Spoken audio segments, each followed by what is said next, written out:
S'il y a un chrétien ici, il va lui montrer que les crimes qui sont dans la Bible, là, le premier, je vous dis, le premier kamikaze au monde, il est dans la Bible. Il va rentrer ici. S'il y a un chrétien ici, il va lui montrer que les crimes qui sont dans la Bible, là, le premier, je vous dis, le premier kamikaze au monde, il est dans la Bible.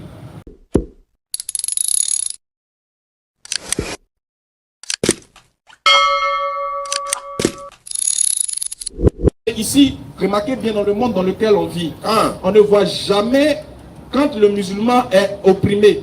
On ne remarque jamais quand le musulman est lésé. Mais lorsqu'il décide de répondre face à ces attaques, face à ces choses, on regarde plutôt l'action que le musulman a posée et on met l'action plutôt sur les conséquences que cela a posées. Et on le traite de tous les noms, de terroristes, de djihadistes, etc. et j'en passe. Mais quand le musulman est lésé dans son fond intérieur, quand il est attaqué dans sa foi, quand il est blessé dans sa foi, on ne voit pas. Mais lorsque le musulman agit, automatiquement, on brandit ses actions et on dit voilà ce qu'ils sont, voilà ce qu'ils sont, voilà ce que la religion dit, voilà ce que l'islam dit. Or, en réalité, ce sont eux. Donc, qu'est-ce qu'ils ont fait? Ils ont commencé à se réunir, à réfléchir, à dire bon, le plan B, c'est quoi? Si on va sur la base des Écritures, on ne peut pas. Si on va sur la base des débats intellectuels, responsables et respectés, on ne pourra pas. Donc, qu'est-ce qu'il faut faire? Les musulmans ont un point sensible et un point faible. Il faut commencer à injurer ce qu'ils adorent, ce qu'ils estiment de plus cher, c'est-à-dire insulter Allah et son messager. Pour déstabiliser un musulman, ils ont compris que pour déstabiliser un musulman, il faut insulter ce qu'il adore. Pour déstabiliser un musulman, il faut s'attaquer à son prophète. Automatiquement, il va sortir du champ de sa mission dans laquelle il était. Et automatiquement, il va virer vers sur quoi tu l'invites. À savoir les débats viruleux, les injures, les moqueries, la diffamation, etc. etc. La Côte d'Ivoire n'en a pas besoin. Et comme ils ont compris ça, ils ont décidé maintenant de passer à leur plan B. Mais nous, comme nous sommes doués d'intelligence et de raison, on a compris qu'en réalité, c'était des gens qui voulaient nous faire sortir du cadre qu'on s'était donné, à savoir appeler les gens à connaître l'islam et non appeler les gens à s'entretuer ou à se battre ou à s'injurer. On a compris. En même temps, on a décidé d'anticiper. Parce que regardez les thèmes qu'ils ont décidé d'aborder. Ils disent que comme nous on dit que Jésus n'est pas Dieu, mais c'est un véritable prophète de Dieu. Et qu'il est illustre ici-bas, comme dans l'au-delà, et l'un des rapprochés d'Allah. Comme nous on dit que Jésus n'est pas Dieu, eux aussi se sont réunis, ils disent bon d'accord, Allah c'est Oubal. C'est-à-dire que Allah est une idole qui a été détruite en Arabie Saoudite, à la Mecque, par le prophète lui-même. Si vous voyez le degré de méchanceté. Ils disent que maintenant le Dieu que les musulmans adorent, c'est que de toute la terre des vivants, même les juifs n'ont jamais dit une telle abomination. C'est-à-dire que même les juifs là, qui ne sont pas les alliés des musulmans savent que les musulmans, eux, adorent le même Dieu. Mais il a fallu qu'un petit groupuscule de personnes frustrées dans leur fond intérieur parce qu'ils sont incapables de pouvoir répondre à la problématique posée face à eux, décident maintenant d'attaquer les musulmans, mais de la manière la plus lâche et la plus ridicule possible. Que le Dieu que les musulmans adorent est une idole, que le prophète lui-même a détruit. Les frères, soit on n'est plus lucide, soit c'est l'islam qui ne nous rend pas lucide. À force de détester l'islam, il devient plus petit, il devient moins réfléchi qu'un animal. Pourquoi? Comment les musulmans, l'une des religions, c'est-à-dire que même l'homme athée, l'homme qui ne croit pas en Dieu, l'homme athée, il atteste que l'islam et le judaïsme sont des religions du monothéisme. Ça c'est l'athée même qui le dit. Et même ceux qui ne sont pas musulmans attestent que l'islam est une religion du monothéisme. Mais il faut voir ceux qui se disent croyants pour dire que l'islam est une religion où on adore une idole qui est actuellement à la Kaaba. Le point du serpent a disparu. Au début, il disait qu'il y avait un serpent dans la Kaaba. On a mené à faire comprendre aux gens de réfléchir. Quel est un serpent qui vit depuis 1400 ans? Comme ils ont vu qu'ils sont ridicules face à ça, ils disent bon, cette fois-ci on passe à un autre plus bête encore que le premier. Clair. C'est que Allah lui-même c'est une idole. Et laquelle des idoles? Une idole qu'on appelle Oubal, qui a été amenée par quelqu'un qui l'a pris depuis un pays quelque part là-bas pour envoyer à la Mecque. Maintenant, regardez bien. Ils ont parlé de ça pendant des jours, des semaines, des mois. Nam. Allah c'est Oubal, Allah c'est Oubal, Allah c'est Oubal. Maintenant, on vous pose la question simple. Nam. Surat 109, s'il te plaît, mon frère. On les a posé la question simple. Ils disent non, venez au débat, venez au débat. Tout ça pourquoi? Pour nous détourner du véritable sujet, à savoir Jésus-Christ n'est pas Dieu. Et venez au véritable Dieu. Et venez au véritable Dieu. Ils ont voulu nous distraire en nous donnant des thèmes qui font rire, qui sont à l'image de ce qui sont dans le fond. Des hommes noirs sans intelligence. Allah il dit, ils sont comme du bétail qu'on pousse à l'abreuvoir. C'est pas moi qui dit, c'est Allah qui a dit. Si vous comparez au bétail, vous avez démontré que vous êtes des bœufs. Pourquoi? Parce que regardez bien, on va lire des versets du Coran. Mais avant même de lire les versets du Coran, les Koraïchites adoraient des idoles. Nam. Et parmi les idoles, la plus grande s'appelait Oubal. Si le prophète Mohammed est venu inviter, nous les musulmans allaient adorer Oubal. Pourquoi les Koraïchites l'ont combattu alors? Réfléchissons tous ensemble, hein, les gars. Sans passion. Ah, nous tous on adore idole. Toi tu t'es levé, tu dis bon, moi aussi je veux que vous laissez. Ils disent que non, les Koraïchites l'ont combattu parce qu'il les a dit de laisser les autres idoles là. Et puis de venir adorer une seule idole, la plus grande qu'on appelle Oubal. Est-ce que ça va même assez bon? Supposons même que c'est vrai. Par souci d'argumentation. Supposons même que vous avez raison. Mais quand il est venu demander aux gens d'adorer Oubal, si tous les autres ne sont pas d'accord, avant que lui vienne dire d'adorer Oubal, il y avait des gens qui adoraient Oubal. On est d'accord? Oui. Donc s'il dit bon, laissez les autres là, venons adorer Oubal, il aura un groupe des adorateurs d'Oubal qui vont le suivre. Qui vont le soutenir.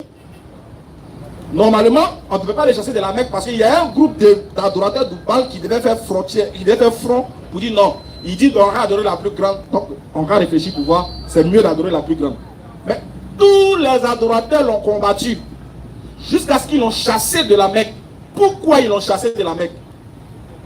Allah dit dans le Coran, parce que ce vers quoi tu les invites est quelque chose de lourd. Oui. Laisser les idoles et venir adorer un Dieu qui ne voit pas, c'est trop difficile pour eux. Parce que l'idolâtre, le mécréant, il veut adorer ce qu'il voit, ce qu'il perçoit, ce qu'il sent, ce qu'il touche. Quand tu lui dis viens adorer une divinité qu'on ne voit pas, c'est trop dur pour lui. Il se dit mais qu'est-ce qui prouve que l'action qu'elle fait là, c'est vraiment devant cette divinité là? Non. Pour se rassurer, c'est ce qui les a poussés dans la mécréance. Parce qu'ils avaient la connaissance de Dieu. Mais comment atteindre ce Dieu-là? Pour eux, il fallait le manifester. Il fallait l'imaginer. Il fallait le tailler. Il fallait le sculpter. Pour que de par son adoration, ils soient sûrs, quand ils adorent l'idole devant eux, ils soient sûrs qu'en réalité, leur adoration est agréée. Oui. Ils passent par ces idoles-là pour pouvoir atteindre le détenteur du trône. Voilà pourquoi il a dit au jour de la résurrection, toutes ces idoles-là vont dénoncer. Toutes ces idoles-là vont les fuir. Donc le mécréant ne peut pas adorer ce qu'il ne voit pas. Il a oublié de manifester ça. S'il n'arrive pas, il va aller adorer des arbres. Il va aller adorer l'eau. Il va aller adorer, etc., etc. Pourquoi? Parce que c'est par le moyen de la créature qui veut atteindre le Créateur. Oui.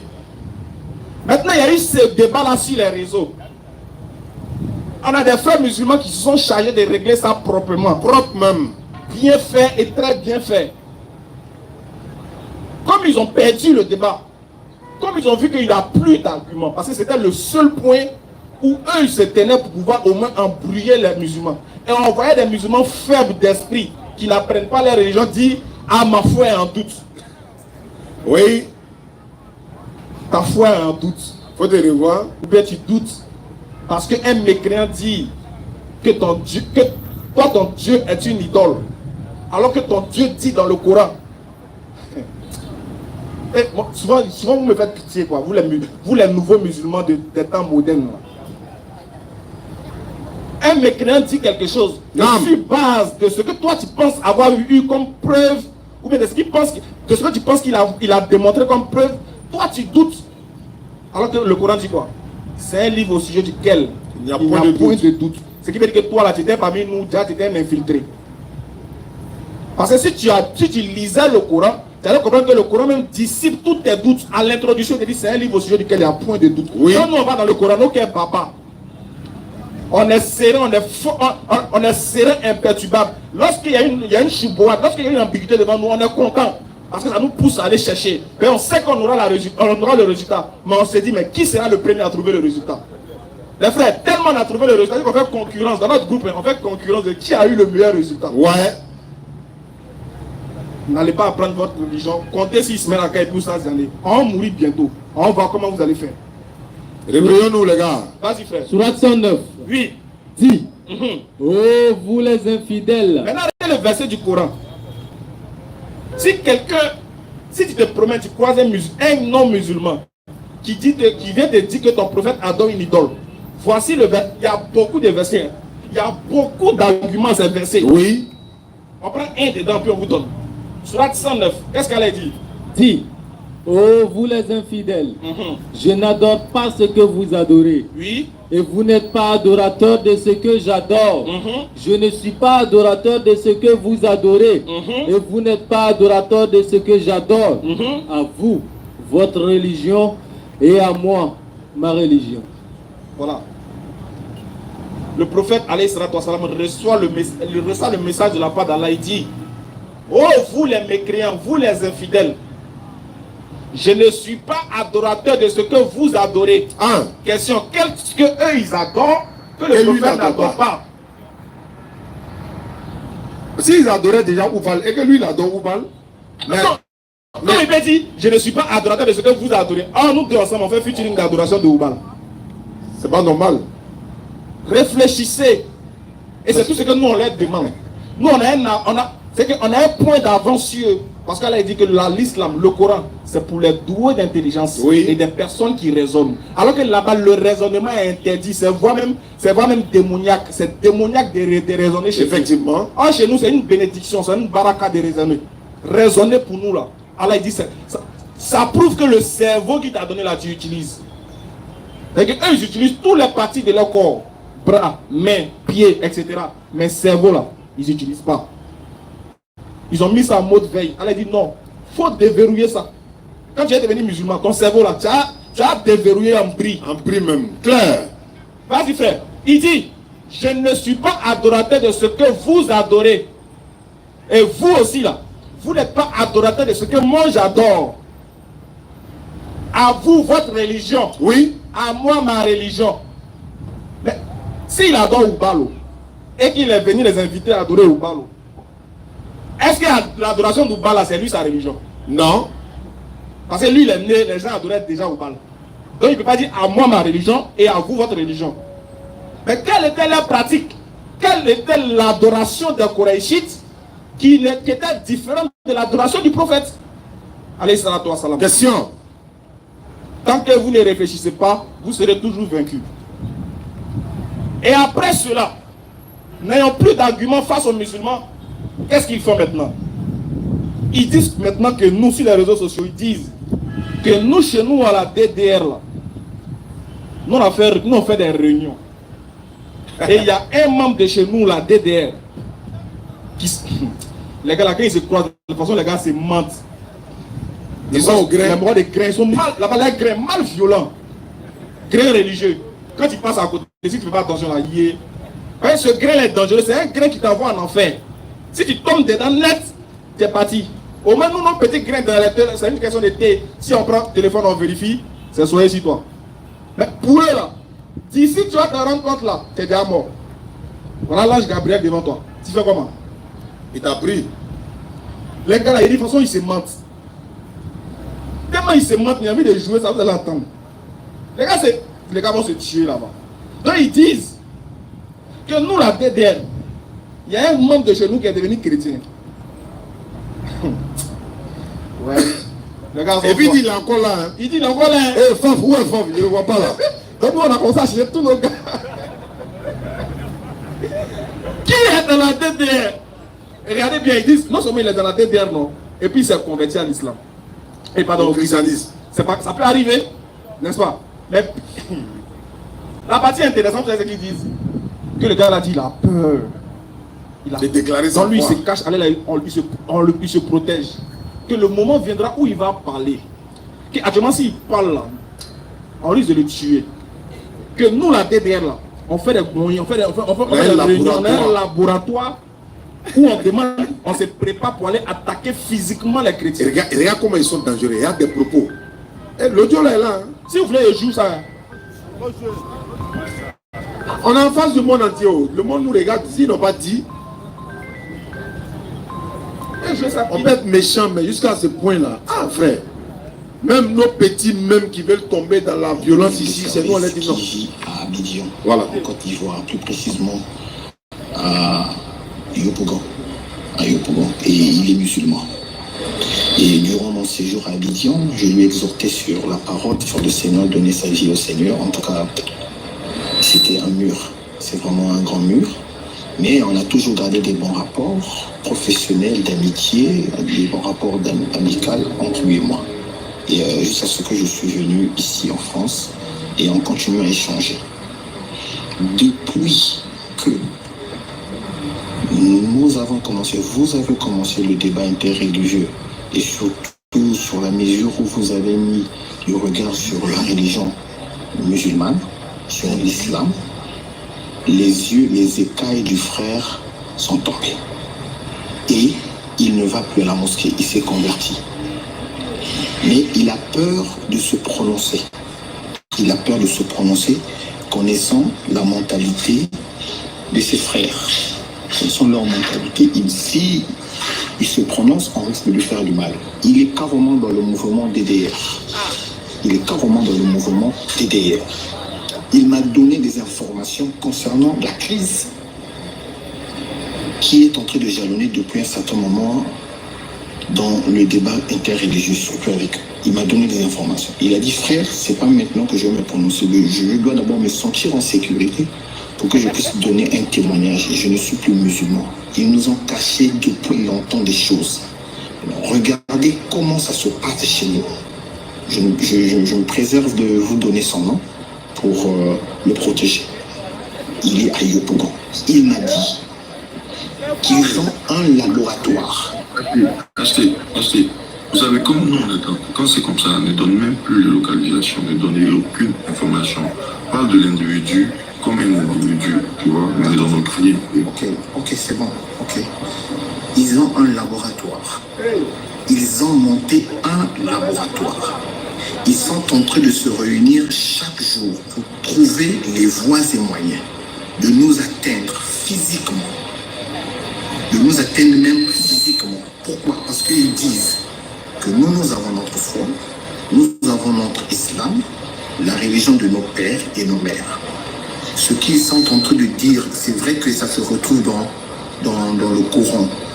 Ce que les chrétiens sont en train de dire là, c'est vrai que ça se retrouve dans le Coran. Mais nous ne faisons pas ces choses-là. Donc la plaie est énorme. Mon frère, lorsqu'il a commencé même à poser des questions à leur mentor de la DDR, on commence déjà à lui regarder d'une drôle de manière. Parce que quoi, il leur faisait confronter. Mais la parole dit ceci, la parole dit cela. Mais pourquoi les chrétiens ont accès sur ça? Ils l'ont dit, il faut faire attention. Ils l'ont dit, il faut faire très attention. Parce que la courbure que tu es en train de prendre là, tu risques d'abandonner la foi musulmane. Donc il a peur. Donc ils ont un laboratoire où ils se réunissent pour chercher par tous les moyens discréditer les chrétiens, surtout ceux qui sont en pôle opposition.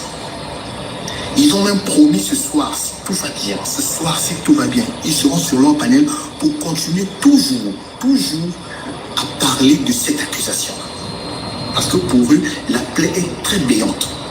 Beaucoup de gens sont en train de quitter l'islam. Beaucoup de gens sont en sourdine. Beaucoup de gens n'y vont plus à la mosquée, mais ils ont peur de se prononcer devant leurs frères musulmans. Parce qu'ils connaissent leur manière de travailler. Ce soir ou demain, ils vont encore se prononcer sur des mensonges. Parce que leur laboratoire travaille nuit et jour. Ils ont des connexions même en France ici. C'est ce qu'il m'a dit. Nous avons même des connexions même en France ici, qui cherchent même le moyen de tuer s'il le faut. Parce que vous avez mis à nu tout ce qui était caché, tout ce qu'on ne prêchait pas. Et du coup, il y a des ceux qui ont même leur intérêt et leur intérêt financier là-dedans, ça va être mal. Je ne sais pas si vous avez suivi la sœur Christina hier dans la soirée, elle a dit le gouvernement algérien a même demandé aux Algériens, aux musulmans en général, de ne plus participer au débat. Parce que ça met déjà en mal. Pourquoi? Parce qu'ils savent savent les éléments que nous avons contre nous, non, les éléments que le Coran a en contre eux, va mettre à mal leur religion. Ce soir, je donne l'information, ce soir, ils vont animer encore dans leur panel. J'ai même vu un patriote venir ici promettre, promettre. Bref.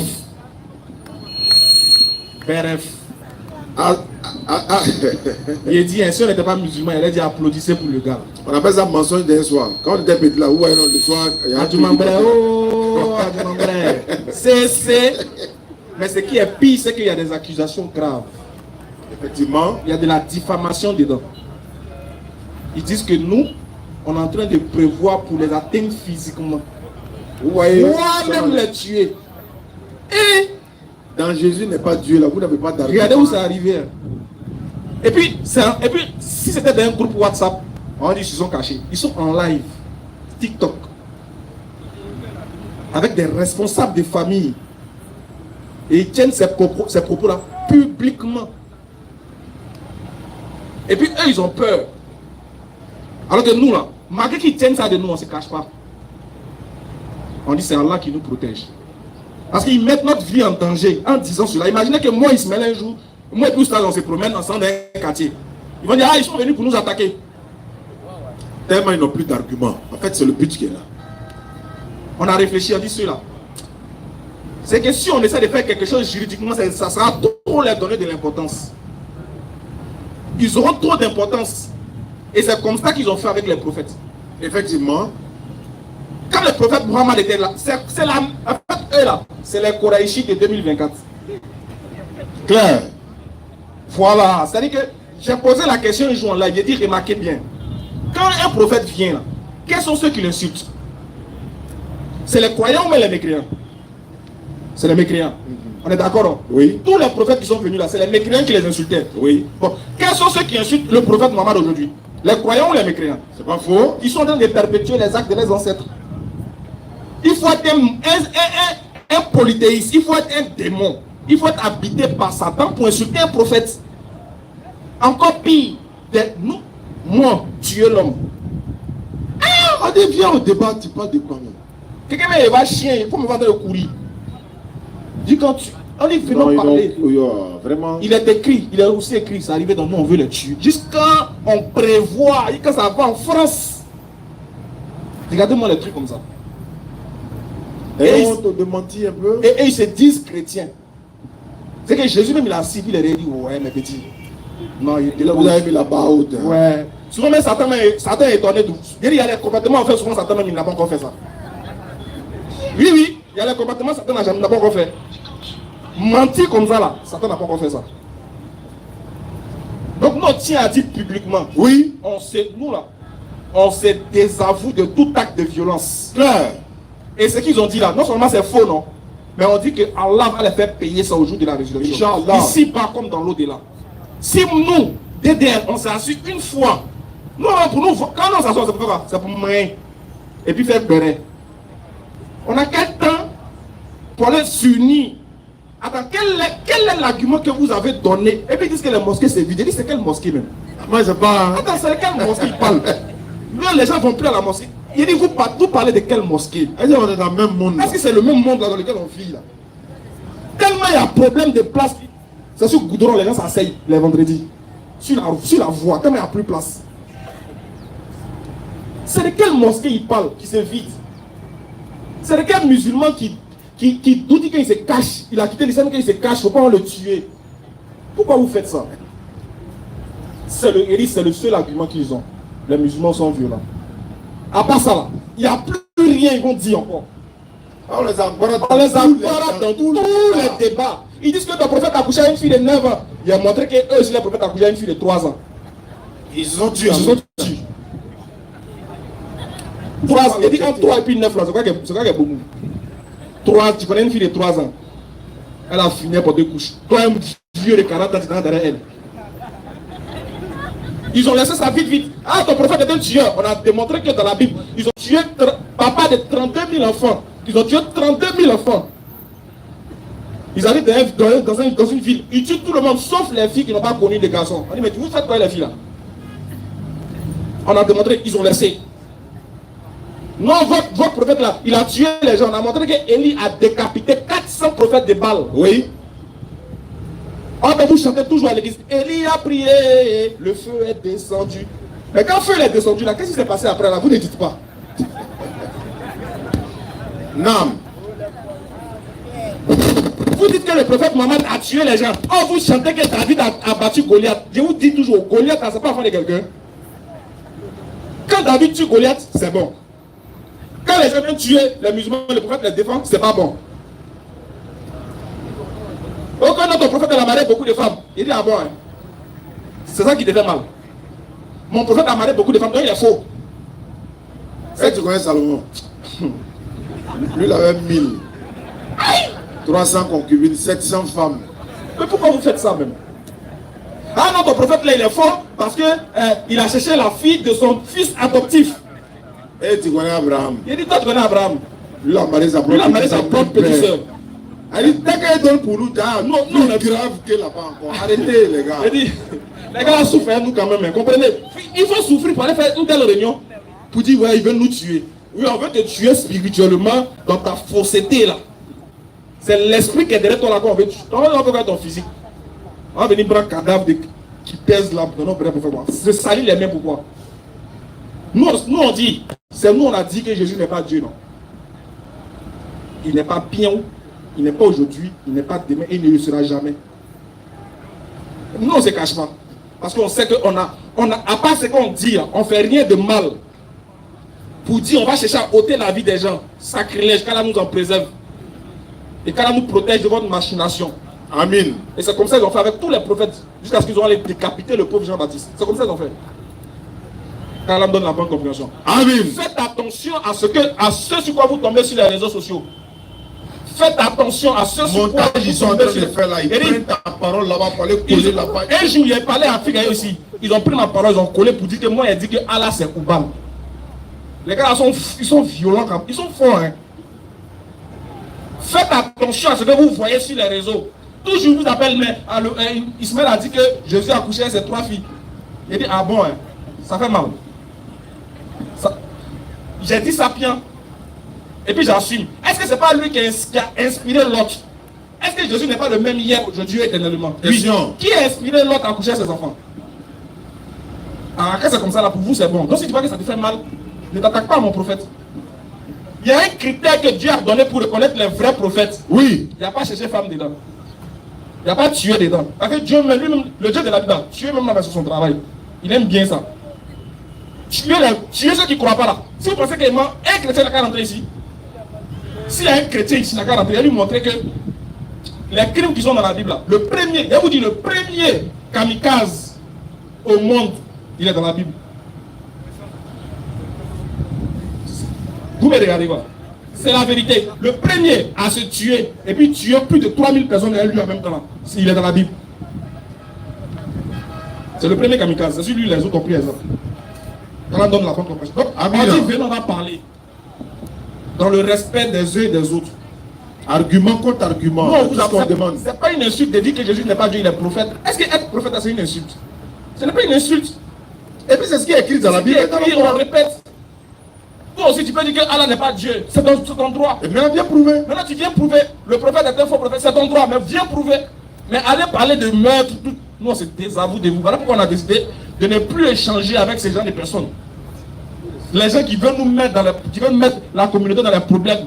Amener les gens à s'entretuer là. Non, on ne débat plus avec eux, on n'échange plus avec eux. Si vous me dites qu'on a peur, c'est votre problème. Oui, on a peur que les gens s'entretuent. On a peur que de par nous, les choses s'explosent. On a peur de ça. Quand on donne la bonne compréhension. Amen. Salam alaikum, scanner ouvert. Merci.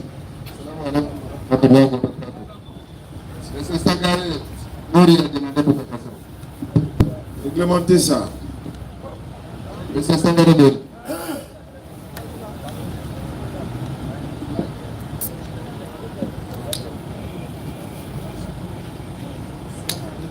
Wa alaikum salam wa rahmatullahi wa barakatuh, imam. Attends, faut lui donner le micro à fil là-bas.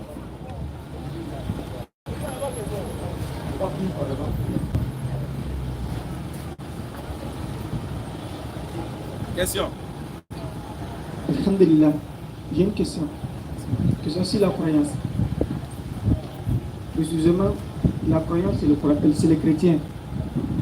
Surtout sur la personnalité de Paul lui-même. Bon, je vois comme beaucoup de chrétiens, leur foi est basée sur les propos de Paul. Parce que si je ne me trompe pas, on dit que c'est Paul qui dit, pour être un bon croyant chez les chrétiens, pour être un bon chrétien, il faut croire que Jésus est venu donner sa vie, genre mourir pour les péchés, effectivement. Pour pardonner nos péchés. Donc, nous les musulmans, on sait que le prophète Isa alayhi salam, il avait des apôtres. Bon, je me pose la question, est-ce que Paul fait partie les 12 apôtres du prophète Isa alayhi salam? Pourquoi, à propos de Paul, et laisse le propos des apôtres? Effectivement. Alhamdulillah, oui, effectivement, le frère a demandé, il a posé la question. Voilà, parmi les disciples de Jésus, Paul n'était pas dedans. Matthieu chapitre 10, verset 1 à 5, si on peut lire le nom des 12. Matthieu chapitre 10, verset 1 à 5, et puis on verra par la suite à quel moment Paul rentre en scène. Allons-y. Matthieu 10. Oui. Puis, Jésus appela ses 12 disciples. Et leur donna le pouvoir de chasser les esprits impurs. Oui. Et de guérir toute maladie et toute infirmité. n'est pas bon. Puis, Jésus appela ses 12 disciples. Oui. Et leur donna le pouvoir de chasser Oui. les esprits impurs et de guérir toute maladie et toute infirmité. Voici les noms des 12 apôtres. Voici le nom des 12 apôtres de Jésus. Le premier, Oui. Simon, Il y avait Simon. appelé Pierre, Oui. et André, Oui. son frère, Jacques, Jacques. fils de Zébédée, et Jean, son frère, Allons-y. Philippe, Oui. et Barthélemy, Thomas et Matthieu, Oui. le collecteur d'impôts, Jacques, fils d'Alphée, Oui. et l'épée surnommé Thaddée. Voilà. À part la suite, il va dire, tels sont les 12 que Jésus a envoyés à Lisa pour moi. Tels sont les 12 que Jésus envoya. Après leur avoir donné des instructions suivantes, n'allez pas chez les païens, etc. Donc voici les 12. Remarquez qu'il y a Jean, il y a Matthieu, il n'y a pas Luc, il n'y a pas Marc. Ils n'ont jamais été. Même Matthieu, Jean là, c'est pas eux les contemporains de Jésus. C'est pourquoi il a dit, Matthieu, le collecteur d'impôts. On trouve cela dans Matthieu chapitre 9, verset 9. On dit Jésus passait de là. C'est Matthieu qui dit, Jésus est en train de passer par là. Il avait un homme assis au lieu de péage. Cet homme-là s'appelait Matthieu. Jésus lui dit, lève-toi et suis-moi. L'homme là s'est levé et puis il a suivi Jésus. Mais c'est Matthieu qui est en train de dire ça. Mais si c'était lui-même, il va dire non, Jésus m'a vu. Il m'a dit, lève-toi et suis-moi. Je me suis levé, je l'ai suivi. L'autre, il est collecteur d'impôts. Voilà, lui là, donc c'est les deux Matthieu qui sont différents. Jean également, Jean chapitre 1, verset 6. Il dit, Jean dit dans son livre, il y a eu un homme envoyé de Dieu, son nom était Jean. Alors que lui-même, les gens sont en train de raconter cette scène-là. Est-ce que tu comprends un peu? Donc Paul n'a jamais été parmi les 12 disciples. Paul est venu après que Jésus soit passé selon lui. Et dit, il a reçu une révélation de Jésus sur la route de Damas. Jésus lui a dit d'aller à Damas, arriver là-bas, on va lui donner une mission. On dit non, c'est sur la route qu'on lui a donné la mission. Donc en réalité, la plupart des chrétiens suivent Paul et non Jésus. C'est Paul qui a dit. Et ils ont prêché que Jésus est mort pour les péchés. Si vous vous amusez pour dire Jésus n'est pas mort pour nos péchés, c'est qu'on est mort. Donc il faut que Jésus soit mort. On a prêché que les morts ressuscitent, Christ aussi ressuscite. C'est clair. Mais si Christ n'est pas mort pour nos péchés, c'est que les chrétiens là même Notre foi est caduque. Donc tout le monde maintenant s'accroche à ça. Tiens un haut, tiens un haut. Il est mort pour nos péchés. Et puis c'est Paul qui dit que quand tu arrives au marché, il faut manger tout ce que tu vois. Voilà, sans réfléchir. Sans réfléchir. Donc pour eux, ils calculent actuellement la viande de porc est trop doux. Donc il dit bon, c'est pas mieux on suit Paul. Et je ne mange pas porc. Ah, donc Paul au moins il mange. Donc allons derrière lui. Que deux, ils disent que Paul dit, si tu te fais circoncis, voilà. Circoncis là, vous connaissez vous tous. Christ ne te servira de rien. Voilà, donc il y a d'autres aussi, comme ils ont remarqué qu'aller payer les avocats pour venir enlever là, c'est trop cher. Ils ont suivi Paul. Paul a dit. Paul a dit. Donc ils ont préféré suivre les enseignements de Paul au détriment du maître. Voilà pourquoi ils ont reçu la grâce. Voilà, Paul dit, ils sont sur la grâce. Alors que Jésus lui-même leur demande d'observer la loi. Il dit, il ne disparaîtra pas un seul iota de la loi. Mais eux là, pour ne pas suivre la loi, parce que pour eux, la loi est trop compliquée, ils disent que personne ne peut observer la loi. Du coup, on est sous la grâce. Donc, il faut qu'on suive Paul, parce que la grâce, là, ça te permet de ne pas respecter la loi, Oui. selon eux en tout cas. Voilà un peu la différence. Ils préfèrent les enseignements de Paul parce que c'est plus adapté à eux, c'est plus facile pour eux. Voilà, de marcher selon Paul et non selon Jésus. Et en tout cas, les gens, moi, il y a des débatteurs qui disent que lui, il est le frère de Paul. Il dit, oui, c'est vrai. C'est le frère de Paul, mais tu n'es pas le disciple du Christ. Voilà. Parce que le Christ, là, lui, il a dit, mes brebis entendent ma voix et elles me suivent. Voilà. Donc, celui qui aime Jésus va manifester les paroles que Jésus a dit et va manifester le comportement de Jésus. Va dire, va prêcher ce que Jésus a dit. Voilà. Mais plutôt suivre Paul, là, il n'y a pas de problème. Mais nous, ici, voilà pourquoi nous, musulmans, on dit, quand vous parlez beaucoup là, on demande la question, c'est où est-ce que le maître Jésus a dit? Parce qu'il dit, le serviteur n'est pas plus grand que le maître. Où sont les enseignements du Christ? Où il a dit qu'il est mort pour vos péchés? S'il a dit et puis nous on refuse, c'est que nous on est crédules. Luc 6, 46. Vas-y, frère. Il dit, pourquoi vous m'appelez Seigneur, Seigneur, et puis vous ne faites pas ce que je dis? Un de toi, Seigneur Jésus, mais pourquoi vous ne faites pas ce que je dis? Vous suivez d'autres enseignements. Il dit, tant que le ciel et la terre ne passent pas, il ne disparaîtra pas de la loi un trait ou un iota jusqu'à ce que tout soit accompli. Celui qui va retrancher dans ça, on va l'appeler petit dans le ciel. On dit le nom de Paul signifie petit. Ah, tu vois. Maintenant, bizarrement, Jésus, voilà pourquoi le maître Jésus lui-même là, pour parler quand il est venu, il a dit, répentez-vous, car le royaume des cieux est proche. Il n'a pas dit, attendez, il est allé à la croix. Bon, le bichi là-bas, au troisième jour, il est ressuscité, puis vous allez croire à mon sang qui a coulé pour être sauvé. Il n'a jamais dit ça. Voilà pourquoi quand le maître Jésus lui-même, il rencontre les gens, les pharisiens, les principaux sacrificateurs, les docteurs de la loi, il lui demande, mais bon maître, que dois-je faire pour aller au paradis? Que dois-je faire pour hériter le royaume des cieux? Jésus les regarde, dit, pourquoi m'appelles-tu bon? Il n'y a de bon que Dieu seul. Tu connais le commandement, il pratique. Mais c'est bizarre que Jésus ordonne à un homme de la loi de pratiquer la loi alors que lui il est venu pour annoncer la grâce. Et puis regarde, chose bizarre, il faut croire qu'il est mort pour tes péchés pour aller au paradis, alors que selon eux, quand il était sur la croix, le bandit à côté là l'insultait. Un autre à côté lui dit, mais il n'a rien fait. Il promenait le paradis au bandit sur la croix sans que le bandit ait cru en lui, ou bien sans que le bandit ait cru qu'il est venu mourir pour ça. Sinon lui, le bandit fait quoi aussi sur la croix? Question.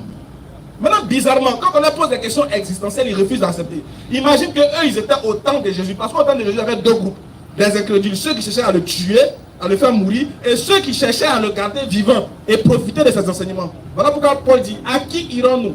Tu as les paroles de la vie éternelle, car ta parole est la vie éternelle. Donc, il y a des gens qui aimaient écouter Jésus, qui préféraient qu'il soit vivant pour qu'il donne les enseignements tous les jours, car c'est de ces enseignements-là qu'ils seront sauvés. Et c'est comme ça la mission de chaque prophète. Chaque prophète qui vient, c'est de par sa bouche qu'il y a le salut.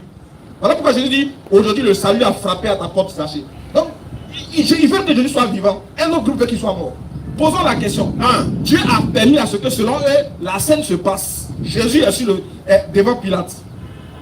Et Pilate demande, il propose aux gens, voulez-vous que je libère Barabbas ou Jésus? Barabbas qui est coupable, c'est un voleur, oui. C'est un menteur, c'est un tricheur. Maintenant, il demande, vous voulez qu'on libère Barabbas ou Jésus? Imaginez que les chrétiens étaient présents dans la foule. Ils allaient choisir qui? Imaginez-vous. C'est vrai. Les chrétiens étaient là-bas ce jour. C'est pour ça que je dis, si on réfléchit un peu, on peut se faire l'idée de ce que les gens sont aujourd'hui. Ce qui serait avant, on peut savoir. Parce que si, toi aujourd'hui, tu dis il est mort pour tes péchés, c'est que si tu étais présent dans la foule, tu allais chercher à dire qu'il meurt. Parce que Pilate demande, lui là il n'a rien fait. Oui. L'autre là il est coupable.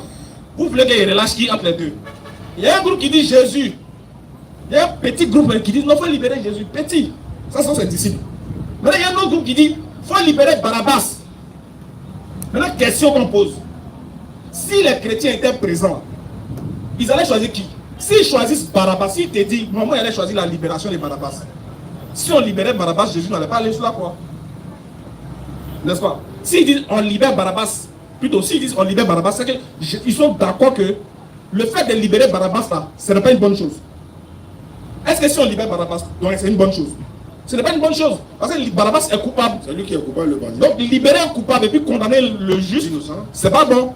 Donc ceux qui ont dit choisissez Barabbas là, demandez à un chrétien, est-ce que c'est une bonne chose? Ils vont te dire non. Maintenant si c'est pas une bonne chose, si toi tu étais là-bas, tu allais choisir qui? Libérer Jésus. Ok, bon si on libérait Jésus, est-ce qu'il allait aller sur la croix?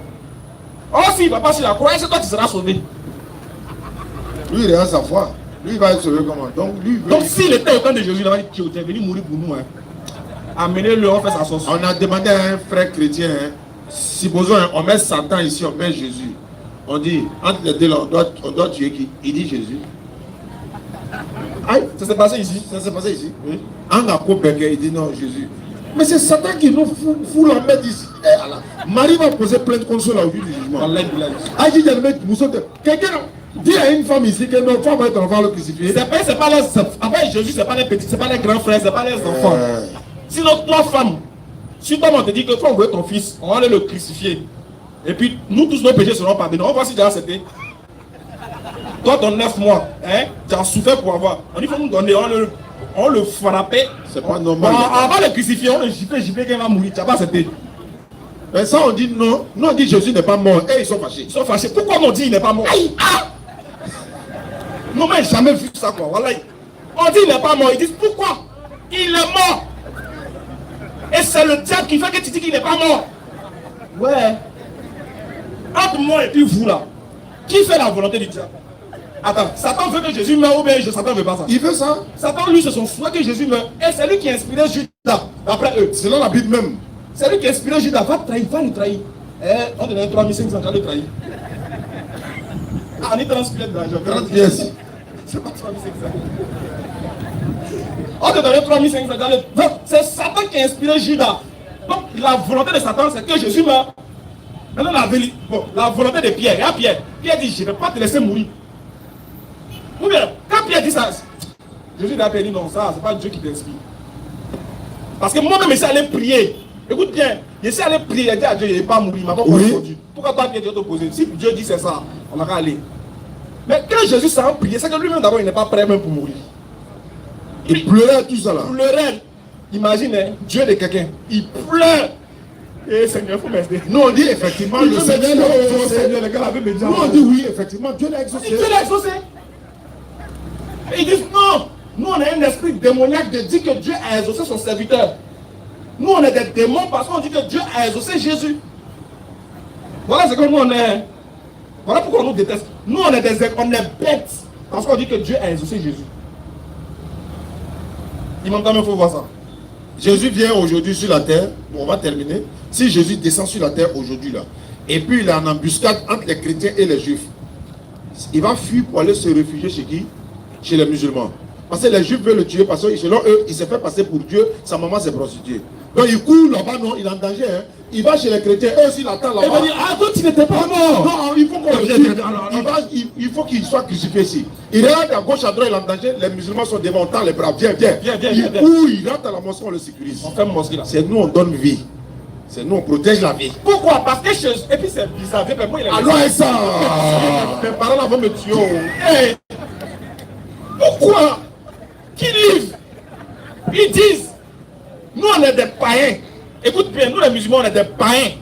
Parce que nous on égorge moutons. Voilà. Chaque année, il dit que chaque fête de Tabaski, on égorge nos moutons pour donner à Allah. Quel mouton là? Sang de mouton là va nous sauver. Maintenant il dit, c'est quel sang qui va nous sauver? Il dit sang de Jésus. Dans d'autres termes, sang de l'homme. Donc on regarde ces moutons. Dieu a créé un mouton pour qu'on le tue. Pour le manger. Toi ça te fait mal. Tu dis non. Sang de mouton là, c'est pas original. Toi tu es sang pur. Sans tache. On dit sans effusion de... On dit sans effusion de sang. Il n'y a pas de pardon de péché. C'est ce que Dieu ça. Et puis quand il parle, il se fâche. Et là, Dieu là, tant que ça ne coule pas, il ne te pardonne pas. Ah, pour nous là, l'eau n'a pas coulé. Et puis il va pleurer. Et là, on va sortir, il te pardonne. Mais nous, on est des païens. Hein. Chez eux là-bas, c'est sang qui les sauve. Sang de qui? Le fils de Marie. Il dit, ce n'est pas votre enfant. Ce n'est pas leur enfant. Voilà pourquoi ils sont concrets dessus. Elle va poser plainte. Chez Dieu, hein, au jour du jugement, ce n'est pas ici. Nous, on dit sang ne peut pas sauver quelqu'un. Dieu n'a pas besoin. Il va faire quoi sang? Dieu va faire quoi le sang? Nous, on dit non, hein, Dieu n'a pas besoin de sang. Nous, nos moutons qu'on tue, chaque jour, on est 10 ans, mais ça. Nos moutons qu'on tue, Tabaski là. Nous, bœufs que nous tuons, c'est pour manger. Oui. Et puis pour partager aux gens. C'est parce que mouton là, on ne peut pas le préparer vivant quand on le tue. Je ne sais pas si ça les fait, pourquoi ça les fait mal même. Ah, vous égorgez trop le mouton, il y a trop de sang. Si on le gorge, c'est pas chao, c'est chao.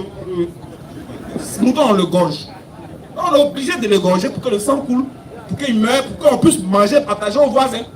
Allah dit dans le Coran, dans la sourate 22, il dit ni la chair. Oui. Sourate 22, 37. Vas-y frère. Ni leur chair, ni leur sang. Les moutons que vous avez payés là, parce qu'il a dit ni leur chair, ni leur sang. Vas-y. N'atteindront Allah. N'atteindront Allah. Mais ce qu'il atteint. Mais ce que Allah aime, ce qui touche Allah, ce qu'il atteint là, c'est quoi? C'est la piété. C'est la piété qui se cache derrière votre action là. Le fait d'immoler en commémoration de l'acte d'Abraham là, c'est ce qui touche Dieu, c'est ce que Dieu aime. La piété qui est cachée derrière l'action. C'est pas l'action qui regarde Dieu. Dieu s'en fout de l'action. Quand Dieu dit à Abraham, va sacrifier ton fils. Si Abraham prend son fils, là, Dieu dit, hé Abraham arrête. Voilà un mouton. Pourquoi Dieu ne laisse pas Abraham écraser son fils? Si c'était bon. Oh, ils disent que l'acte d'Abraham là, c'est l'image de quoi? De la venue du Christ. Mais, voyez, Abraham n'a pas tué l'enfant. Abraham n'a pas tué l'enfant là. Dieu a remplacé l'enfant là par un agneau, par un mouton plutôt. Mais mouton là-haut, c'est parce que Dieu ne prend pas plaisir à voir un homme mourir. Dieu ne prend pas plaisir au sacrifice humain. Il a horreur de... Il a fait quoi ça? Donc il prend l'enfant pour dire, ne le touche pas. Ce qui est bon pour un sacrifice, c'est quoi? Mouton. Vous, on tue mouton, ça vous fait mal. Quand on tue l'homme, vous aimez. Gagnois. Merci beaucoup, Imam. Monsieur Az a demandé pour sa question.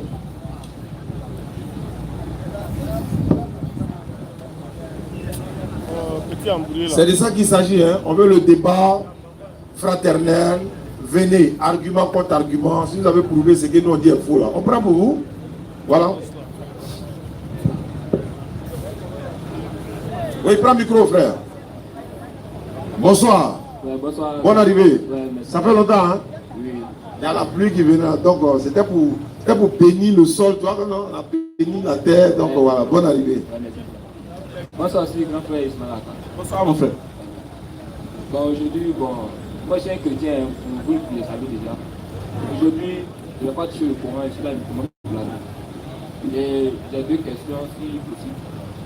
La première question, c'est que tout à l'heure, j'étais dehors et le frère Ismaël Aka a dit que dans la Bible, il y aurait, voilà, le frère Ismaël Aka a dit ici que dans la Bible, il y aurait un prophète qui a accouché avec une fille de 3 ans. Il a précisé une fille de 3 ans. Donc, c'est ma première question, je veux voir où c'est écrit que c'est une fille de 3 ans. Je veux savoir aussi c'est quel prophète qui a fait ce matin. Il s'appelle Isaac. Ok, dans le Attends, doucement. C'est Isaac oui. qui a marié Rebecca à 3 ans. Selon toute la grande communauté rabbinique, le plus grand rabbin qui s'appelle Rachid. Tu peux vérifier dans le Talmud et dans le Midrash. C'est nommé là-bas qu'elle avait 3 ans. L'âge d'Isaac est dans Genèse chapitre 25. Donne-moi ça là. Le Moumash. Voilà. C'est dans Genèse chapitre 25. Ici. Genèse 25, verset 20. Explication de Rachid. Le plus grand rabbin. Le plus grand commentateur de la Torah. C'est lui qui a dit ça. Qu'elle avait 3 ans. Et tous les juifs sont d'accord avec ça. Voilà. De la manière que pour Aïcha là, c'est pas écrit dans le Coran là. C'est comme ça pour vous aussi, c'est pas écrit dans la Bible. Ok, d'abord, il faut me lire ça, et puis je vais lire aussi ce qu'il y a dans la Bible, si possible. Lis-moi ça. Non, faut lire pour toi. Ok, je vais lire pour moi. Genèse 24. Tu as l'âge de Rebecca là-bas? Attends, il va voir. Il n'y a pas l'âge de Rebecca. Je lui ai dit de lire où c'est précisé, avant que je le lise pour moi. Est-ce que où tu t'as lu, il y a l'âge de Rebecca? Il n'y a pas son âge, mais on va voir par ces symboles, les symboles des choses Rebecca. On va voir si c'est une fille. Oui, ça me plaît, vas-y, vas-y, alors. P. Je lis Genèse 24, oui, à partir du verset 45 à 58. C'est ça. C'est une longue histoire. Avant que j'eusse fini de parler en mon cœur, voici Rebecca est sortie, sa cruche sur le pôle. Elle est descendue à la source et a puisé. Je lui ai dit, donne-moi à boire, je te prie. D'abord, à partir de cette phrase, on voit que Rebecca, qui a 3 ans, prend cruche et puise l'eau. Voilà. Une fille de 3 ans qui porte couche selon toi quand elle était dehors là, elle pise l'eau maintenant. Oui, j'ai quoi la fille que j'ai d'avoir. Ah ouais, doucement.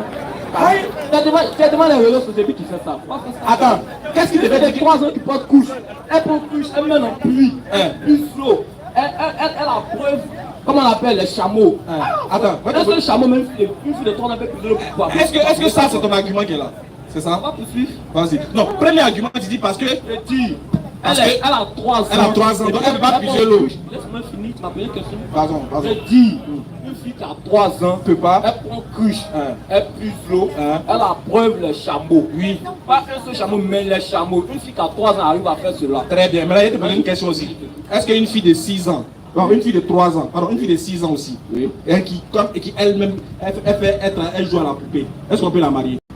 On ne peut pas la marier. Ah. Donc le prophète. Donc le prophète n'a pas marié une fille de 6 ans.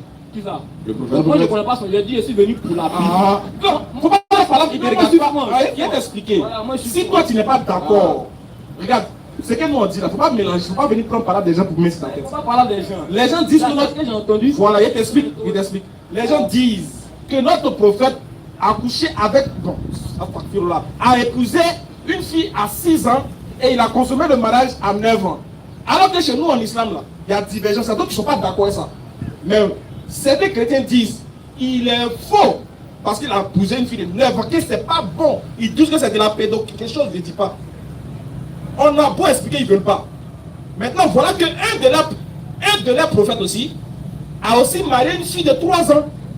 Là, moi, je demande, si lui a marié une fille de 3 ans, et puis mon prophète a marié une fille de 6 ans, et puis il a épousé à 9 ans, entre les deux là-haut, 3 ans là-haut, est-ce que c'est normal qu'un homme de 40 ans épouse une fille de 3 ans? C'est pour ceux qui font ça. Maintenant, si toi tu viens prendre le discours, il n'y a pas de problème. Hein. Sinon, le normal, le discours ne te regarde pas. Maintenant, si tu viens le discours, il n'y a pas de problème. Tu dis, parce qu'elle a 3 ans, parce qu'elle partait puiser l'eau au puits, et puis elle nourrissait, elle abreuvait les chameaux. J'ai d'autres arguments, il n'est pas fini. Puis ça, c'est le premier là. C'est le premier qui est là. Ça, c'est pas un argument, c'est pour te dire que. Bon, dis-moi ce qu'une fille de 3 ans peut faire et puis ce qu'elle peut pas faire. Une fille de 3 ans ne peut rien faire que de jouer, de manger, de dormir, de chier. Une fille de 3 ans, c'est ce qu'elle peut faire. Attends. Elle ne peut pas piser pour approuver. Même Kabou, elle ne peut pas approuver sa soif. Elle ne peut pas piser pour approuver. Pour approuver sa soif de Kabou. Elle ne peut pas. Attends. Moi, hier, ça fait une chose. Tu étais là-bas. Il était où ça? Est-ce que tu étais là-bas? C'est l'écriture qui nous emmène tous là-bas. Oui, mais est-ce que l'écriture a dit qu'elle n'avait pas 3 ans? Est-ce que l'écriture aussi que je lis, est-ce que ça précise qu'elle a 3 ans? Mais si elle te dit là, l'écriture n'a pas dit qu'elle a 3 ans, non? Qui dit qu'elle a 3 ans? C'est toi qui as dit qu'elle a 3 ans. C'est pour ça que je viens avec la Bible pour que tu me montres. Donne le micro là. Il dit que c'est pas moi qui dit, c'est les rabbins qui ont dit. Tu discutes avec moi. Oh. Âgé de 40 ans. Écoute, on dit le Moro était âgé de 40 ans. Isaac, il était âgé de... C'est pas moi qui dit. Moi, il a inventé ça comment? Il te dit, regarde, si tu fais là, non. Même si on ne lit pas, tu peux aller sur Torah Box. Tu as internet, non, tu vas sur Torah Box. Arrivé sur Torah Box, c'est un site des juifs. Les rabbins juifs répondent à toutes les questions là-bas. Tu vas sur Torah Box, tu écris Rivka. Faut pas écrire Rebecca, ils ne connaissent pas ça. Tu dis Rivka était âgé de 3 ans. Tu vas voir tous les commentaires des rabbins juifs. Ils ont répondu à toutes ces questions. Ils disent exactement, elle avait 3 ans. Il y avait une divergence sur 14. Mais ils sont revenus pour dire 14 ans, c'est faux, que c'est 3 ans qui est vrai. Maintenant, ils disent que ton argument de dire qu'elle s'est puisée, elle partait puiser l'eau, etc. Ils disent que ça, c'est pas un argument valable. Parce que d'abord, tu n'étais pas là-bas. Tu ne connais pas la taille du puits. Et tu ne sais pas comment elle se comportait là-bas. Vu que tu n'étais pas là-bas, tu ne peux pas dire que les filles de 3 ans ne peuvent pas aller nourrir, abreuver chameau. Tu ne peux pas le dire. Tu le dis sur quelle base? Tu étais là-bas? Non. Tu connais tous les comportements des filles de 3 ans? Non. Qu'est-ce qu'une fille de 3 ans peut faire et puis elle ne peut pas faire? Donc tu n'étais pas là-bas, tu m'as dit non, c'est faux parce que la Bible dit elle partait nourrir ses chameaux. Aïe. C'est pas une preuve. Vas-y, frère. Âgé de 40 ans, Isaac avait 37 ans au moment de la Akeda. Lorsque Rebecca est née, il a attendu 3 ans, le temps qu'elle soit en âge de se marier. Attends, non. Regarde.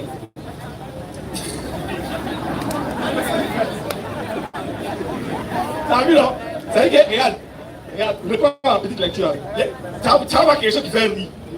Reprends. Isaac, âgé de 40 ans, Isaac avait 37 ans au moment de la Akeda. Regarde, il a 37 ans, alors qu'il a épousé la fille à 40 ans. Quand il a 40 ans, il a épousé, non? Maintenant, il est intéressant, à 37 ans, 37 moins 40, ça fait combien? Non, 30, il t'a amené à comprendre. 37 moins 40, ça fait combien? Reprends la lecture, reprends. Âgé de 40 ans. Stop, âgé de 40 ans. Donc, je suppose qu'il est premier âge 40. Vas-y, fais. Isaac avait 37 ans au moment de la Akeda. Stop, moment de Akeda, ça veut dire quoi? T'as vu, non? Voilà pourquoi il va t'expliquer. Très bien. On dit qu'il avait 37 ans au moment de la Akeda. C'est-à-dire qu'au moment où il a commencé à s'intéresser à la fille, au moment où il est parti vers elle, elle avait 37 ans. Donc il a attendu maintenant quel âge? Continue. Lorsque Rebecca est née, elle est née. Oui. Il a attendu 3 ans. Vas-y. Le temps qu'elle soit en âge de se marier. C'est entendu, non? Ça fait combien d'années? Faut calculer. T'as vu, non? Et puis c'est un discours, ça ne te regarde pas. Tu dis ça ne te regarde pas, tu es venu mettre ta bouche dedans.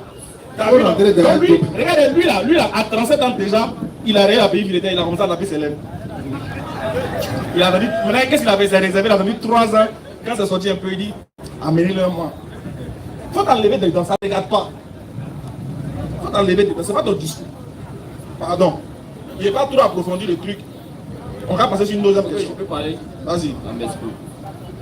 D'abord, je suis heureux que tu mets ce que tu viens de dire là dans ce livre-là. Mais néanmoins, moi j'étais venu pour voir ça dans la Bible. Mais comme tu m'as dit, non, et viens, comme tu n'as pas vu ça dans la Bible, tu as monté pour toi. Mais moi, dans la Bible, moi je croyais que c'était dans la Bible au fait. Mais comme tu as monté là-bas, ça me suffit. Je vais passer à la Bible. Ah, merci. Voilà. Ma deuxième question, c'est laquelle? Voilà. J'ai posé ça 2 fois ici, mais tu ne m'as pas rappelé du coup parce que selon toi, l'heure était presque arrivée. Il faut faire vite aujourd'hui, là, l'heure n'est pas arrivée. Tu vas l'heure aussi, elle est déjà arrivée. Je ne sais pas si tu as mis une fois la même. Il est 18h14. Ma première question, sinon ma deuxième question, c'est quoi? C'est de savoir le verset de Ésaïe 9:5 et aussi Ésaïe 7:14 parle de Dieu. J'aimerais que tu me ramènes le micro après l'explication, si possible. C'est ma dernière question. Ésaïe 9:5 et puis Ésaïe 7:14, on fait quoi? Je veux savoir ça parle de... On a dit ça parle d'Ézéchias, le fils du roi Akaz, qui est né 749 ans avant Jésus. Hein? Non, il a répondu à la question. Maintenant, si toi tu contestes ce qu'il a dit là, maintenant tu... Il a répondu. Non. Tu as répondu. C'est pour gagner un temps. Hein? Ouais. Voilà. Donc, ça parle d'Ézéchias, le fils du roi Akaz. Tu peux voir ça dans la lecture à partir d'Ésaïe 7, à partir du verset 1 et 8. Ça fait une longue lecture. Voilà pourquoi il répond directement. Et Ésaïe 9:5, t'as pas dit. Ésaïe 9:5, c'est le nom de l'enfant, c'est le nom liturgique de l'enfant qui a été cité dans Ésaïe 9:5. Je vais faire la lecture. Moi, je dis ça ne parle pas. Tu t'as dit tout à l'heure, ça parle. Moi, il dit ça parle d'Ézéchias, non? Le fils du roi Akaz, non? Ça parle d'Ézéchias, le fils du roi. Toi, tu dis ça parle de qui? Ça parle de Jésus. Ça parle de Jésus. Ça parle de Jésus. On n'a pas besoin de lire. On n'a plus besoin de lire, on a déjà donné des réponses. Maintenant, on va analyser nos réponses. Oui. Si ça parle de Jésus, Oui. faut pas rire. Tu sais ce qui arrive? Ça suffit. Ok. Si ça parle de Jésus, Oui. donc tu veux dire que Jésus, il va te poser une question. Jésus, il est né combien de fois? Il est né une seule fois. À quel temps? Il est né avant. Non, oui. À quel moment? Je veux dire, à quel, on va dire, qui était son contemporain? Qui était sa maman? On va dire exemple. Je ne comprends pas. Sa maman, c'était Marie. C'était Marie. Est-ce que Marie a vécu au temps d'Ésaïe?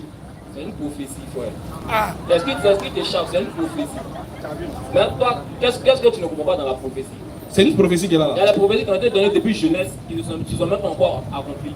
Maintenant, tu me parles d'un test d'autant des... comment on appelle là? Tu es sûr que c'est une prophétie? Je dis c'est une prophétie.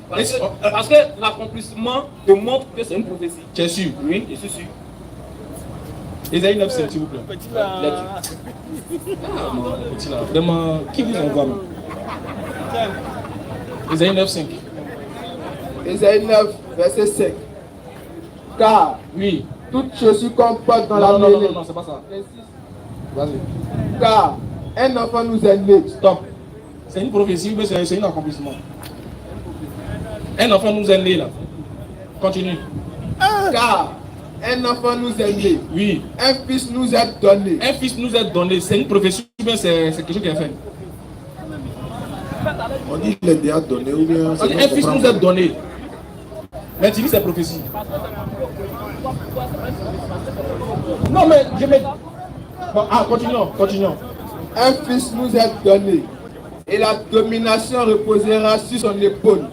On l'appellera admirable, conseiller, Dieu puissant, Père éternel, prince de la paix. C'est bon. Là, c'est toujours dans la prophétie. Maintenant, d'accord, dis-moi où cette prophétie-là s'est accomplie maintenant.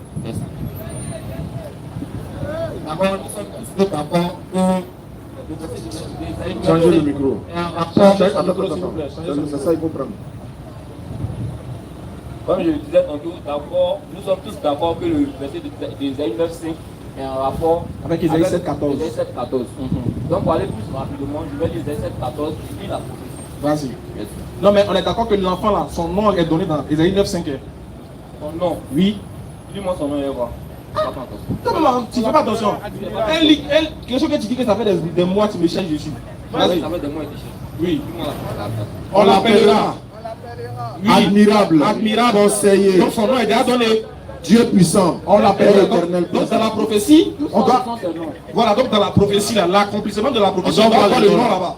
Normalement. Comment ça comment? On doit voir. Est-ce que tu comprends pas dans ce que tu viens de lire là? On dit cet enfant tu vas mettre là. On va l'appeler admirable, Père conseiller, Dieu puissant, éternel, tout ça. Très bien. Donc dans l'accomplissement de la prophétie, le nom doit figurer. C'est-à-dire ça doit s'accomplir quoi. De la manière qu'on va l'appeler, c'est ce qui est écrit.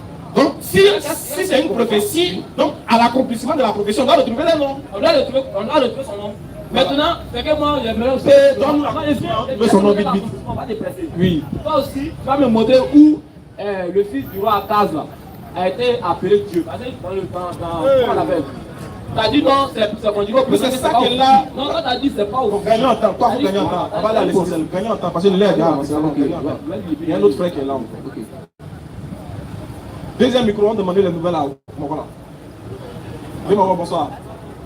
Vous n'avez pas prendre pour moi, allons-y. Non, il y allait te donner mon. Parce qu'il faut parler hier quoi.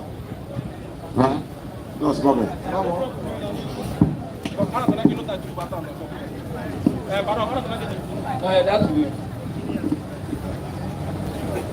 Vas-y, vite. Ok, je vais aller directement à 14. Vas-y. C'est pourquoi le Seigneur lui-même nous donnera un signe. Oui. Voici, la jeune fille deviendra enceinte. Elle enfantera un fils. Et elle lui donnera le nom d'Emmanuel. Dans l'accomplissement aussi, on saura aussi ce qui signifie Emmanuel. Tout ça, on saura ça dans l'accomplissement. Maintenant, je vais dire la prophétie. Ah, mais ce que tu viens de lire, c'est pas prophétie là. Ça, c'est la prophétie. Je vais lire plutôt l'accomplissement par là. Voilà. Merci. Matthieu 1, 23. Vous gagnez temps quoi.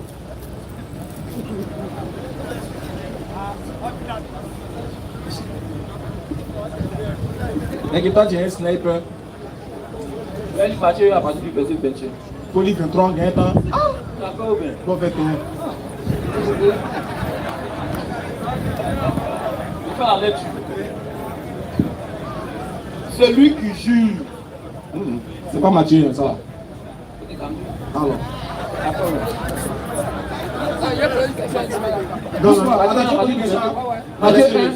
À partir du verset 21. Elle enfantera un fils. Ouais. Elle enfantera un fils. Oui. Et tu lui donneras le nom de Jésus. C'est lui qui sauvera son peuple de ses péchés. Tout cela arriva afin que s'accomplisse ce que le Seigneur avait annoncé par le prophète. Voici, la vierge sera enceinte, elle enfantera un fils et on lui donnera le nom d'Emmanuel, ce qui signifie Dieu avec nous. C'est l'accomplissement. Parce que dans la prophétie, c'est-à-dire le nom Emmanuel n'était pas défini. Et dans l'accomplissement, qu'on sait que Emmanuel, qui était annoncé dans Isaïe, signifiait Dieu est avec nous. Même vous-même vous dites toujours ici que Emmanuel veut dire Dieu est avec nous. Mais on retrouve aujourd'hui que c'est Jésus qui est cet Emmanuel-là dans le livre de Matthieu à sa naissance. D'accord, c'est pas grave. Aujourd'hui là. Non, il vient d'abord, il vient. Oui. Maintenant, tout à l'heure, tu as dit que c'est le fils du roi Akaz qui a été annoncé dans ce texte. Oui, je voulais faire quelque chose. En fait, tu as fini ton développement, non? J'ai fini mon développement. Pas fini, pas oui, tu as donné la finalité que c'est Jésus, non? Voilà, c'est Jésus. On a compris. Oui. Tu as gagné. Aujourd'hui, il dit que tu m'as gagné sur ça. Oui. Maintenant, je vais nous montrer que Jésus est qui. Il n'y a pas de problème, c'est tout ça. D'accord. Donc, c'est fini. C'est ça qu'on ça me va. Ok. Voilà, moi je voulais juste savoir. Doucement. Merci, en fait. Ça peut vous calmer, hein? Moi je voulais juste savoir. Est-ce que lui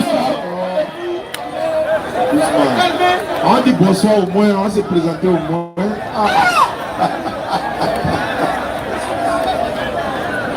Regarde, c'est à cause de toi, il a vite libéré le gars. En fait, il n'a pas voulu trop tergiverser lui. Il a dit, mais il a gagné par souci. Mais il voulait qu'on allait à l'essentiel. Lui, t'as vu, il a pris la partie des parties. Lui, il est avant toi et puis il faut aller doucement. Il a dit derrière. Non, doucement. Pendant que l'autre est en train de parler. Ah. Ok, donnez le micro là. Pardon, frère. S'il te plaît, non, on va te prendre. Doucement, doucement. Toi, tu vas me prendre. Doucement. Ma pas pitié, toi, tu peux me prendre. Sinon, nous, on voit les musulmans. Hein. Là où je prie, là, on voit les musulmans. Et je vais enfin. T'as pas fait prier, Bruno. Faut te calmer, champion. Bonsoir. Bonsoir. Bonne arrivée. Bonne arrivée. Comment tu t'appelles? Bon, je veux que mon Dieu me guérisse parce que j'ai le sida. Est-ce qu'elle a guéri? Vraiment, tu as sida. Est-ce qu'il y a la puissance à Allah? Vraiment, Je veux juste savoir. Mon frère, Tu es... Non. T'as sida. Il y a le sida. T'as sida. J'ai le sida. Est-ce que toi, tu es sûr que t'as sida? J'ai le sida. Maintenant, il faut me montrer ton test là. Non.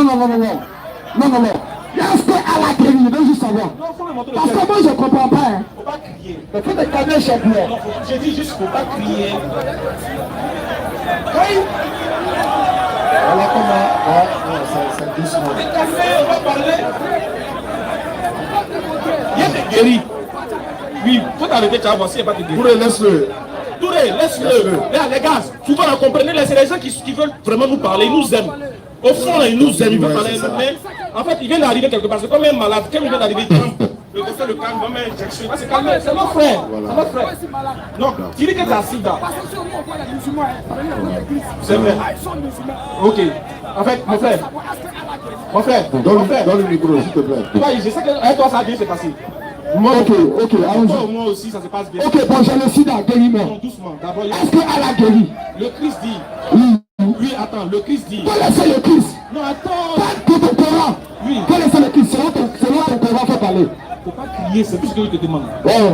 Est-ce qu'on peut parler sans crier? Sinon, je précise, pour ceux qui m'écoutent, il y a 8 valises d'habits. Attends, pas mal, il y a ça. C'est moi, mais il pas payé léger comme ça. Je veux savoir, est-ce qu'on peut parler sans crier?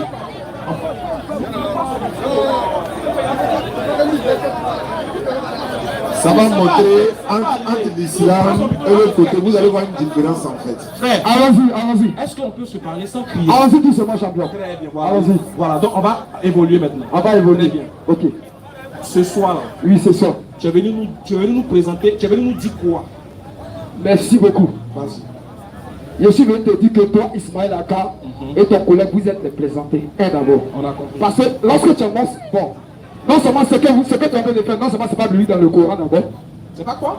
Est-ce que c'est biblique dans le Coran? Biblique dans le Coran. Non, est-ce que c'est écrit dans le Coran? Doucement, c'est écrit dans le Coran. Ok. Pourquoi?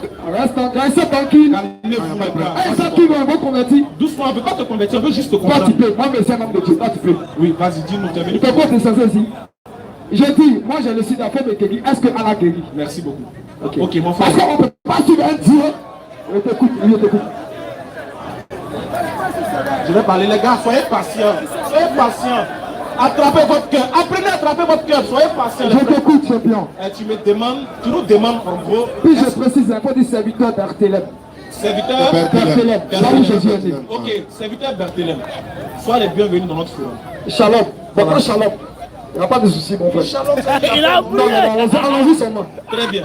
Je veux juste te dire, mon frère, sois le bienvenu. En fait, dans notre forum ici, là, notre forum n'est pas un forum de démonstration de puissance ou de miracles. Attends, doucement, je viens. Doucement.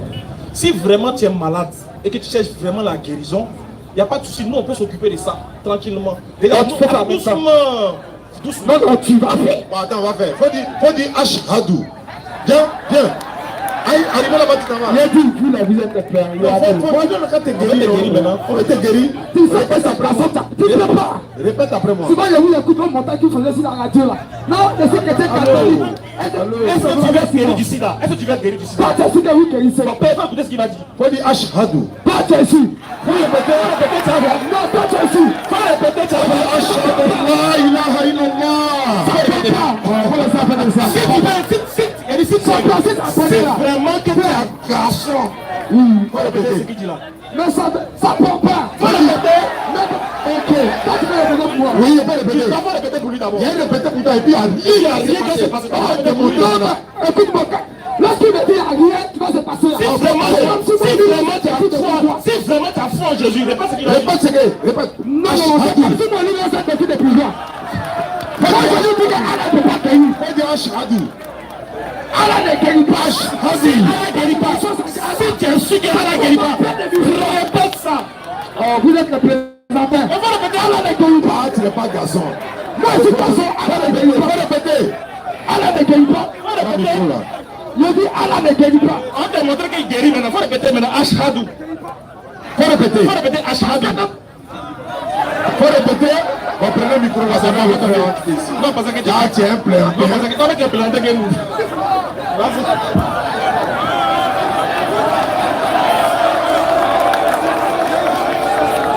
Merci.